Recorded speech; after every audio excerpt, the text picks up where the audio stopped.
మెదక్ జిల్లా కొల్చారం మండల కేంద్రంలో ఉద్రిక్తత వాతావరణం నెలకొంది. ఈ నెల 14న అంబేద్కర్ జయంతి పురస్కరించుకొని అంబేద్కర్ విగ్రహం ఏర్పాటు చేయడంతో వివాదం చోటు చేసుకుంది.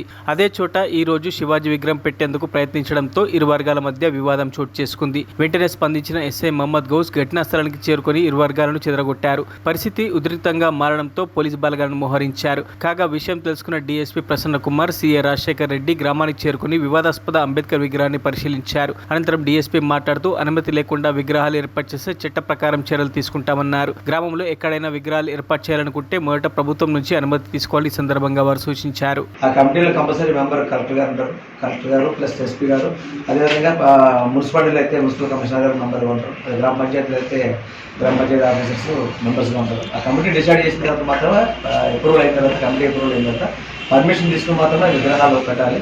అది కాకుండా విలేజ్లో అవగాహన లోపల ఏమవుతుందంటే వితౌట్ పర్మిషన్ ఎక్కడ పడితే అక్కడ రోడ్ల మీద పెట్టి రోడ్ అబ్స్ట్రక్షన్ చేస్తున్నారు. ఇది కరెక్ట్ కాదు. ఇది ప్రజలందరూ తెలుసుకోవాల్సింది ఏంటంటే ఏదైనా విగ్రహాలు పెట్టాలంటే కంపల్సరీ నాయకుల విగ్రహాలు పెట్టాలన్నా ఏది పెట్టాలన్నా కంపల్సరీ పర్మిషన్ తీసుకునే పెట్టాలి. పర్మిషన్ తీసుకోకపోతే దానికి అనుగుణంగా మళ్ళీ మేము కన్సర్న్ అథారిటీస్తో కంప్లైంట్ తీసుకొని కేసు రిజిస్టర్ చేస్తాం. దయచేసి అందరూ గమనించాలి. ఈ చిన్న చిన్న విషయాలే చిరుగు పెద్దవి కాకుండా ప్రజలందరూ అప్రమత్తంగా ఇటువంటి ఏదైనా విషయాలు ఇమీడియట్గా పోలీసు దృష్టి తీసుకొస్తాం. ముందుగానే చర్యలు తీసుకుని వాళ్ళు పెట్టకముందే మేము చేసే అవకాశం ఉంటుంది. అంతేగాని ఓవర్ నైట్లో ఇటువంటి పనులు చేయడం అనేది కరెక్ట్ కాదు. కంపల్సరీ ఇటువంటి దాంట్లో పోలీసు మాత్రం స్ట్రింజెంట్ యాక్షన్ తీసుకోవడం జరుగుతుంది. ఇది సీనియర్ ఆఫీసర్ దృష్టిలో కూడా ఉంది. కంపల్సరీ యాక్షన్ అయితే తీసుకోవడం జరుగుతుంది.